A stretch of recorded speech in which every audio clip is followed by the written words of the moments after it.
लाखों लोग रवा के प्रेम करी, बाकी रवा हमरा नफरत के भी लायक नहीं की। निकल जाइए यहाँ से, निकल जाइए यहाँ से। आप सुन रहे हैं एजी एंटरटेनमेंट की धमाकेदार प्रस्तुति। म्यूजिक बाय संदीप साजा।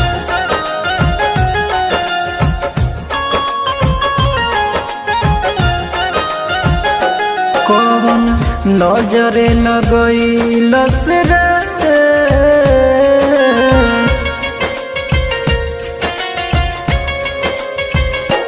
कौन नजरे लगैलस रे, हमारा प्यार के बगिया में। कौन नजरे लगैलस रे, हमारा प्यार के बगिया में। सब लूट गईल हमारो का खोट बगिया में। कौन नजर लगैलस रे,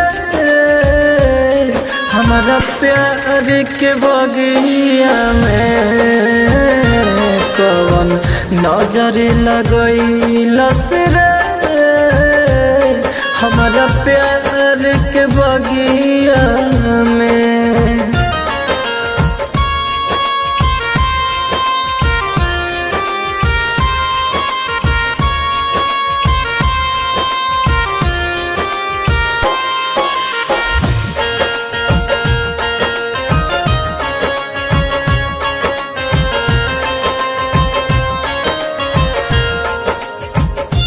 दिल पागल आवारा है, कुछ समझ न पावेला।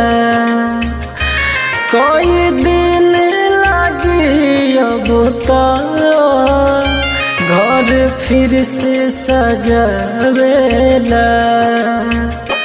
दिल पागल आवारा है, कुछ समझ न पावेला। कोई दिन लगी अब तो घर फिर से सजावेला। जहली राख भइल सब कुछ नफरत के अगिया में। कौन नजर लगैलस रे, हमारा प्यार के बगिया में। कौन नजर लगैलस रे, हमारा प्यार के बगिया में।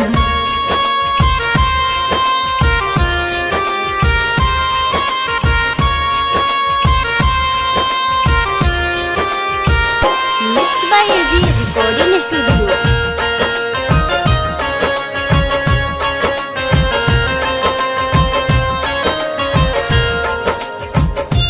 कैसे प्यार करी के हो, दर्द दिलावा के सही के।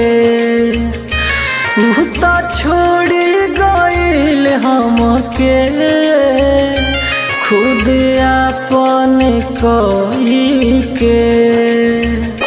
कैसे प्यार करी के हो, दर्द दिलावा के सही के।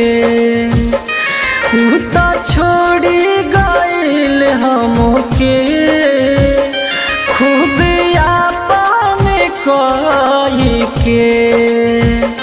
राज राजधानी के छोड़ी गईल रविंदर के लगिया में।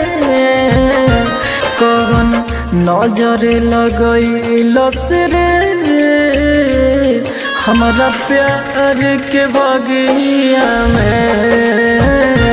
कौन नजर लगैलस रे, हमारा प्यार के बगिया